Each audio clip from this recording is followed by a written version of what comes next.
Already signed and sold for $850,000 cash. Your mother's little restaurant is mine now, and there's nothing you can do about it.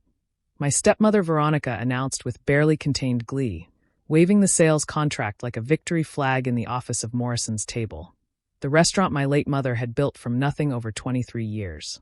Behind her, the dining room where I'd spent my entire childhood learning my mother's recipes sat empty in the afternoon lull, while Veronica's designer heels clicked on the hardwood floors Mom had refinished with her own hands, oblivious to the legal landmine she'd just triggered. What Veronica didn't know, what she was about to discover when the new owner walked through that door, was that Mom's will contained a clause no one had bothered to read carefully, and the man Veronica thought she'd sold to wasn't a buyer at all. He was Mom's estate attorney, and he'd just handed me the papers that would undo everything. But let me start 3 months ago, when this nightmare began. My name is Alexandra Morrison, and I'm a chef. Not just any chef. I trained at the Culinary Institute of America, worked at 3 Michelin-starred restaurants in New York, and at 32 years old, I was the sous chef at one of Manhattan's most prestigious establishments. But my real culinary education happened at Morrison's Table, the farm-to-table restaurant my mother, Catherine Morrison, opened when I was 5 years old in our small Connecticut town. Mom was a culinary genius. Self-taught, passionate, relentless. She turned a failing diner into a destination restaurant that food critics from New York City would drive 2 hours to experience. Morrison's Table wasn't fancy. It was a 50-seat space with mismatched chairs and tables Mom had refinished herself. But the food was extraordinary. She taught me everything. How to select produce. How to balance flavors. How to respect ingredients. By the time I was 16, I was working the line on weekends. By 18, I knew I wanted to make cooking my life. When I told Mom I'd been accepted to the CIA, she cried. "You're going to be better than I ever was," she said. "Impossible," I'd replied. Mom died 9 months ago. Pancreatic cancer, fast and brutal. She was 58 years old. I came home from New York as soon as I got the diagnosis. Took a leave of absence from my job. Spent every day with her, cooking in her kitchen, learning the last secrets she had to teach me. 3 weeks before she died, she called me to her hospital room. "The restaurant," she said. "I'm leaving it to you." "Mom, don't. Listen.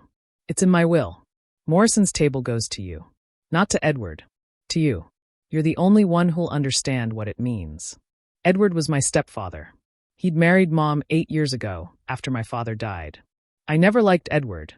He was pompous, controlling, more interested in Mom's success than in Mom herself. But she seemed happy, so I kept my mouth shut. "What about Edward?" I asked. "He gets the house and savings. You get the restaurant. That's fair. Does he know?" She looked away. "I'll tell him." I don't know if she ever did. She died 2 weeks later, morphine-clouded and struggling to breathe, holding my hand. The funeral was surreal. Edward played the grieving widower. His new girlfriend Veronica, a real estate agent he'd apparently been seeing for 6 months while Mom was dying, stood in the back pews trying to look appropriately somber. 3 weeks after the funeral, Edward married Veronica. I stopped speaking to him.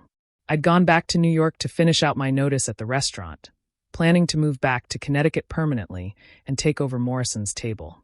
It was what Mom wanted. It was what I wanted. Then yesterday, I got a call from Veronica. "Alexandra, darling, we need to talk about the restaurant." "What about it?" "Edward and I have decided to sell it. We've gotten a wonderful offer, $850,000. The paperwork is being finalized today." I'd nearly dropped my phone. "You can't sell it. Mom left it to me." "Actually, sweetie, that's not quite how it works. Edward inherited Mom's estate, which includes the restaurant. And as his wife, I have joint ownership. We're selling. That's not legal. Mom's will was read by our attorney.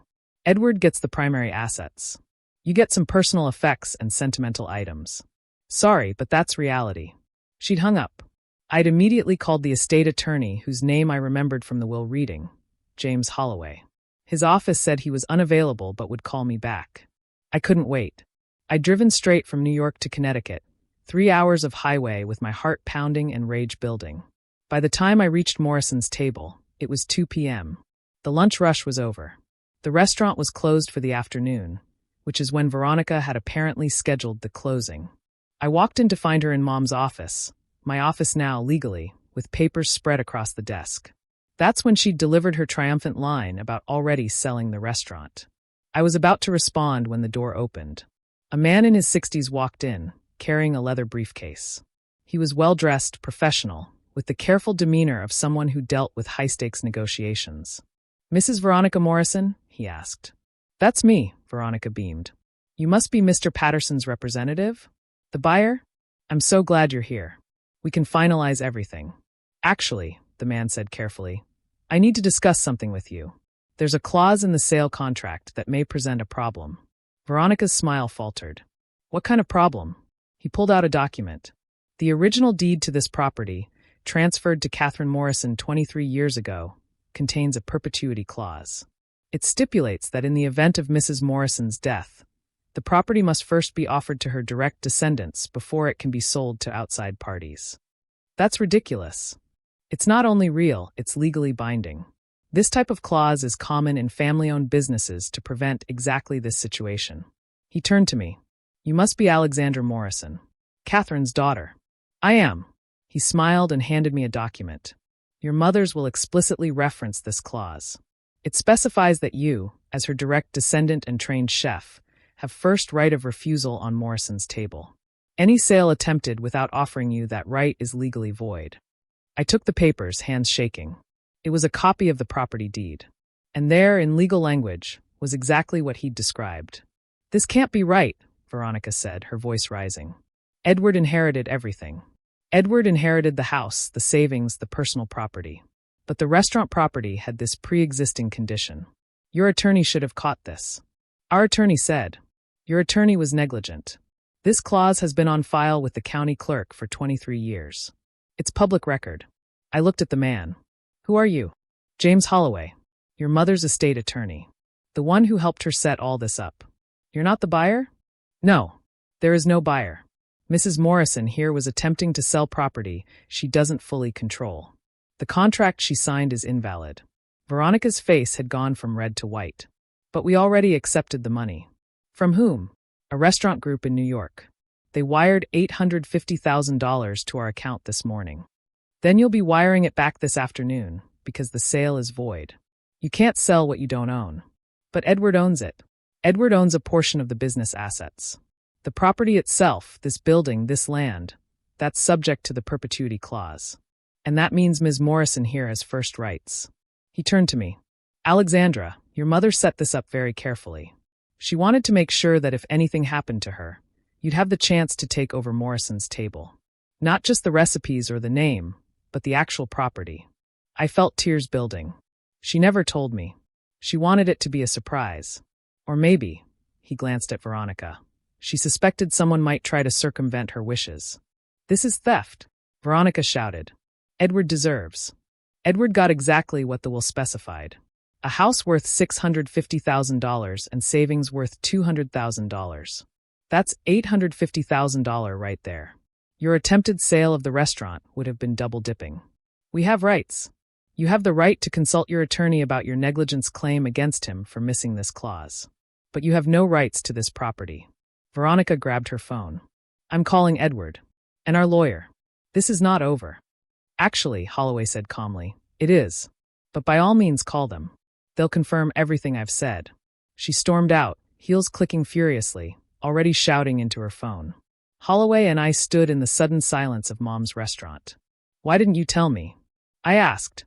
"When Veronica called, why didn't you explain this?" "I tried. My office said I'd call you back. But you were already on your way here, and honestly," he smiled, "I thought it would be more satisfying to explain it in person, with Veronica present." I laughed, a sound halfway between humor and tears. "You're not wrong. Your mother was very specific in her instructions. She wanted you to have this place, Alexandra. She said you were the only one who understood what Morrison's table really meant." "I do understand. It's not just a restaurant. It's her legacy, her art, everything she believed about food and community, and—" I couldn't finish. I was crying. Holloway handed me a handkerchief. "She also left you a letter. I was instructed to give it to you when you officially took possession." He pulled an envelope from his briefcase. My name was written on it in Mom's handwriting. I opened it with shaking hands. "Alexandra, asterisk if you're reading this, it means Holloway did his job, and you now own Morrison's Table. Good asterisk. Asterisk, I knew Edward would try to sell it. He never understood what this place meant. He saw it as an asset. You see it as art. Asterisk. Asterisk, the restaurant is yours now. Do with it what you will. Keep it. Transform it. Close it if you must. But know that every brick, every board, every recipe, it's all built on love. My love for cooking. My love for this community. And most of all, my love for you. Asterisk. Asterisk, you're going to be better than I ever was. You already are. Asterisk. Asterisk, I'm so proud of you, my darling girl. Make Morrison's Table yours now. Show the world what Catherine Morrison's daughter can do. Asterisk. All my love, always. Mom. I sat down at one of the mismatched tables Mom had refinished, holding her letter, and let myself cry. Holloway waited patiently. Finally, I looked up. What happens now? Now you decide. Do you want to keep the restaurant? Take it over? Because if you do, the property is yours. Edward and Veronica have no claim. What if I can't afford to buy them out of the business assets? The business assets are minimal, mostly kitchen equipment and inventory, maybe $50,000 worth. Your mother's will actually allocated funds specifically for that buyout. There's a trust account with $75,000 set aside for you to purchase any remaining business interests. She thought of everything. Catherine was very thorough. She loved you very much. I stood up, walked through the dining room, touched the tables, the walls, the kitchen doorway where I'd stood at 10 years old watching Mom work magic with simple ingredients. This was mine now. My responsibility. My opportunity. I'm keeping it, I said. I'm taking over Morrison's Table. Excellent. I'll draw up the paperwork. Over the next few weeks, the legal battles played out exactly as Holloway predicted. Edward and Veronica tried to fight the perpetuity clause. Their attorney admitted he'd missed it and recommended they settle. They eventually accepted a deal. I bought out their portion of the business assets for $60,000. They returned the $850,000 to the restaurant group who'd tried to buy, and they signed away all claims to Morrison's Table forever. I quit my job in New York, moved back to Connecticut, reopened Morrison's Table with some updates, but keeping Mom's vision intact. The local paper ran a story. Daughter of beloved chef Catherine Morrison returns to carry on legacy. On opening night, the dining room was packed. Friends, neighbors, food critics who'd loved Mom's cooking. I cooked her recipes, the ones she'd taught me, the ones I'd helped her perfect, the ones that told the story of her life through food. Veronica and Edward didn't come. I heard they moved to Florida. But Mom's old friends came. Her former employees came. And at the corner table, I placed a small photograph of Mom in her kitchen, smiling, flower on her cheek. 3 months later, a food critic from the New York Times visited. His review called Morrison's Table a remarkable evolution of Catherine Morrison's original vision, elevated by her daughter's formal training while maintaining the heart and soul that made this restaurant a Connecticut treasure. 6 months later, we had a 3-month waiting list for reservations. 1 year later, Morrison's Table earned its first James Beard nomination. And every night before service, I'd walk through the dining room and touch that photograph of Mom. Thanks for the restaurant, I'd whisper. Thanks for the clause. Thanks for knowing what Veronica would do and stopping it before it happened. She'd planned it all, the perpetuity clause, the letter, the trust fund for the buyout. She'd protected her legacy and given me the chance to carry it forward. When Veronica tried to sell Mom's restaurant, she thought she'd won. She thought she'd gotten away with stealing my inheritance. But Mom had seen it coming. She'd built a legal trap Veronica never saw until it snapped shut. The new owner wasn't a buyer at all. He was Mom's attorney, carrying papers that proved the restaurant was always meant to be mine. Veronica tried to sell my mother's legacy. Instead, she gave me the satisfaction of watching her realize she'd lost before she even began. And every night, in the restaurant my mother built and protected for me, I cook her recipes and carry forward the art she gave her life to. Some legacies can't be sold. They can only be inherited by those who understand what they're really worth.